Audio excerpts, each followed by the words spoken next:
Assalamualaikum warahmatullahi wabarakatuh. Halo, berjumpa kembali dengan channel Penulis Gunung ID, sebuah channel yang khusus membahas tentang penulisan fiksi dan juga non-fiksi. Dalam kesempatan kali ini, saya akan mengajak teman-teman semua untuk melihat salah satu konflik dalam penulisan novel, yaitu konflik manusia melawan teknologi. Implementasinya, kita sering melihat kemudian bagaimana manusia dipertentangkan dengan teknologi, baik dalam bentuk robot, baik bentuknya mesin, baik bentuknya kecerdasan buatan atau artificial intelligence dan lain sebagainya. Nah, konflik-konflik seperti ini sangat populer. Konflik-konflik ini telah banyak ditulis dalam karya sastra, juga banyak kemudian difilmkan dan filmnya juga populer. Tapi pertanyaannya adalah sebagai penulis, bagaimana kita mampu membangun konflik seperti ini dengan hasil yang menarik? Inilah yang akan saya ajak teman-teman untuk membahasnya dalam video kita berikut ini.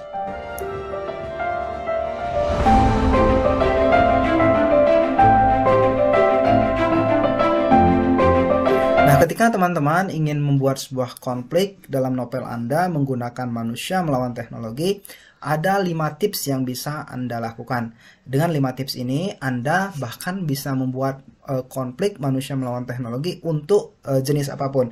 Baik itu nanti teknologinya dalam bentuk robot, manifestasinya dalam bentuk kecerdasan buatan, superkomputer, artificial intelligence, dan lain sebagainya. Dengan 5 tips ini, Anda dapat membuat konfliknya jauh lebih menarik dan efektif untuk pembaca juga. Nah, apa saja tipsnya? Mari kita lihat dari yang pertama.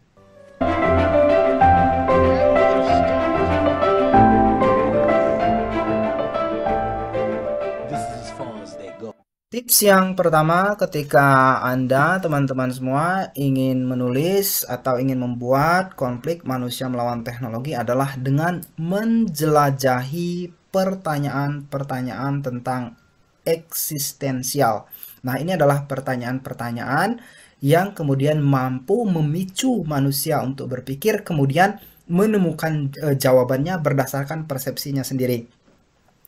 Pertanyaan-pertanyaan ini sendiri tidak harus menjadi fokus cerita, artinya Anda tidak harus berfokus pada pertanyaan-pertanyaan tersebut. Tetapi dengan menggunakan pertanyaan-pertanyaan eksistensi seperti ini sebagai bagian dari konflik cerita, Anda memiliki ruang yang lebih luas untuk memberikan resonansi berpikir bagi pembaca.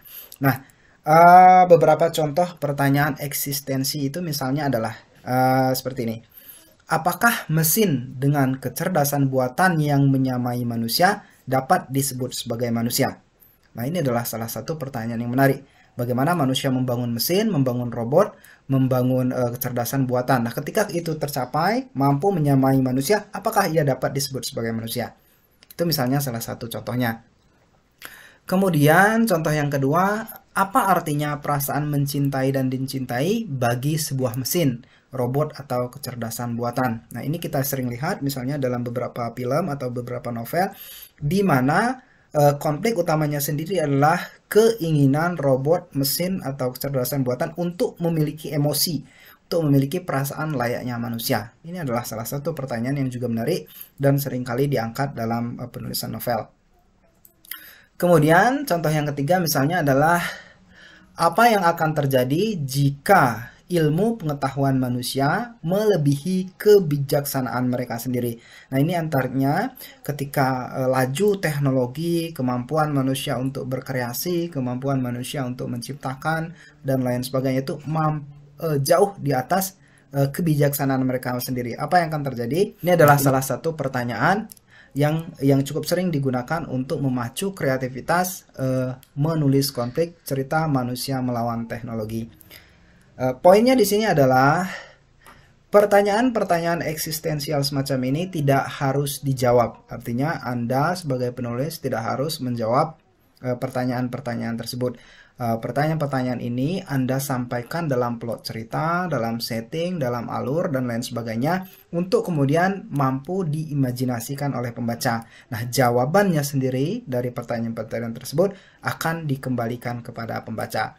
Anda hanya menyodorkan konfliknya dalam bentuk cerita, pertanyaan-pertanyaan itu dalam bentuk cerita, jawabannya sendiri akan dikembalikan kepada pembaca. Itu adalah tips yang pertama. Gunakan pertanyaan-pertanyaan yang bersifat eksistensial.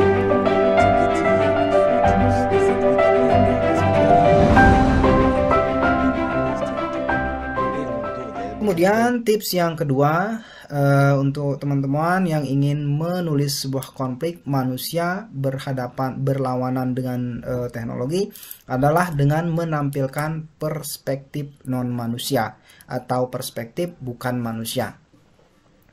Secara mudah di sini adalah dengan mengambil sudut pandang protagonis cerita yang bukan manusia. Artinya Anda di sini dapat menggunakan mesin, dapat menggunakan robot, dapat menggunakan kecerdasan buatan, dapat menggunakan superkomputer untuk dijadikan sebagai protagonis cerita.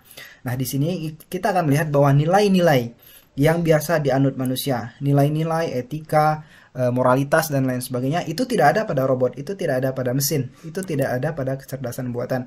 Nah, bagaimana sebagai penulis kita mengeksplorasi itu kemudian? Karena intinya di sini adalah ketika menggunakan tampilan perspektif bukan manusia, pembaca akan memiliki kesempatan untuk mengevaluasi nilai kemanusiaannya sendiri. Ini adalah salah satu entitas yang membuat tips yang kedua ini menarik. Jadi dengan menggunakan protagonis cerita bukan manusia, Anda memiliki kesempatan untuk mengajak pembaca mengevaluasi nilai kemanusiaannya sendiri berdasarkan sudut pandang protagonis yang bukan manusia.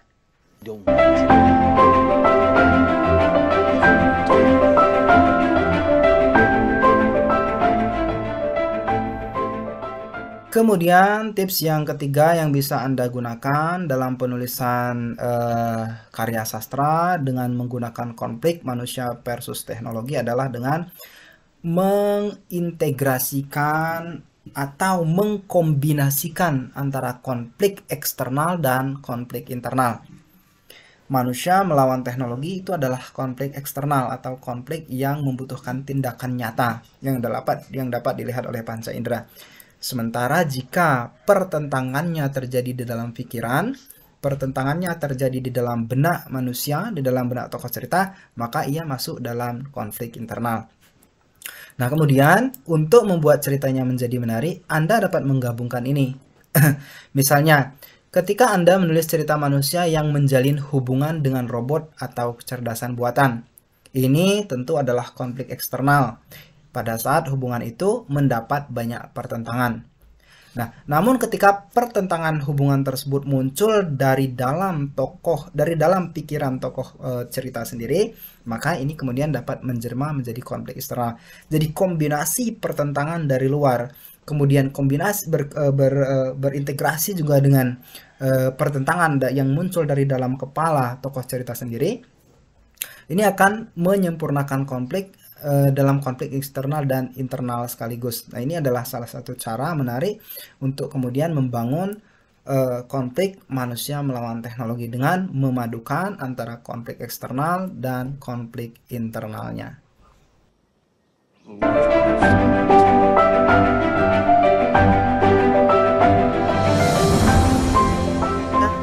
Yang keempat yang bisa juga Anda gunakan untuk membangun konflik manusia melawan teknologi adalah dengan mengikuti roda zaman. Nah, apa maksudnya ini?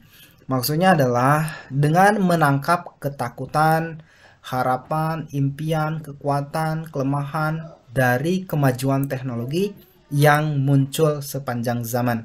Kemudian Anda imajinasikan dramatisasinya dalam novel Anda. Misalnya hari ini kemunculan media sosial yang memberikan kontribusi besar dalam mengubah perilaku manusia. Nah, pada 50 tahun sebelumnya, hal ini sudah diprediksi oleh cukup banyak penulis fiksi ilmiah. Jadi mereka membayangkan dalam beberapa tahun atau 100 tahun atau kapan bahwa akan muncul satu masyarakat yang dapat berinteraksi secara maya. Nah, ini kemudian dapat terwujud pada hari ini. Nah, ini juga yang bisa Anda tangkap teman-teman semua dengan melihat teknologi yang muncul saat ini, misalnya tentang metaverse, tentang kripto dan lain sebagainya. Kemudian Anda tangkap ketakutan dari kemunculan teknologi tersebut. Harapan apa yang muncul dari teknologi tersebut? Impian apa? Kekuatan dan kelemahan apa? Yang kemudian Anda dapat dramatisasikan dalam penceritaan novel. Anda bisa membangun konflik di sana, Anda bisa membangun karakter, membangun setting, membangun plot dan lain sebagainya untuk kemudian mengeksplorasi ketakutan, harapan, impian, kekuatan dan kelemahan dalam teknologi yang ada di dalam roda zaman tersebut. Itu adalah tips yang keempat, yakni dengan menangkap berbagai hal penting dari kemajuan teknologi di zaman yang ada.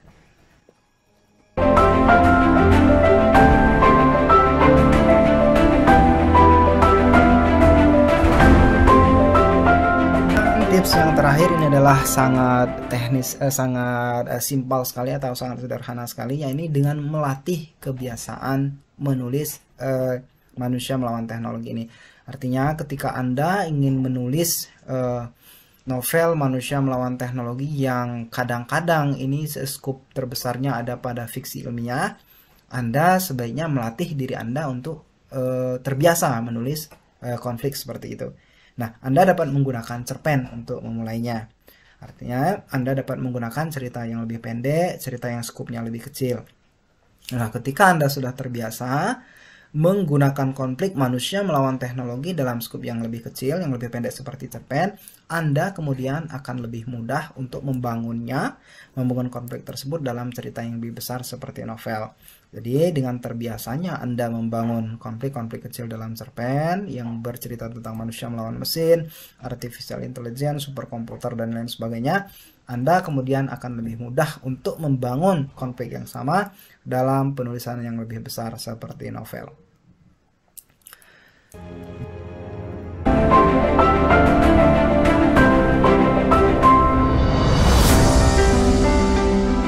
Baik, itu saja teman-teman semua 5 tips yang bisa Anda lakukan ketika ingin membuat satu konflik manusia melawan teknologi. Mari kita review kembali apa saja tipsnya. Yang pertama adalah jelajahi pertanyaan-pertanyaan eksistensi. Kemudian yang kedua, menampilkan perspektif non-manusia.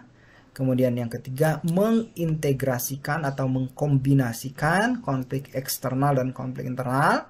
Yang keempat, dengan mengikuti roda zaman dan menangkap berbagai ketakutan, harapan, impian, kekuatan, dan kelemahan dari teknologi yang muncul pada zaman tersebut. Dan yang terakhir, dengan membiasakannya dalam penulisan dalam skup yang lebih kecil seperti cerpen.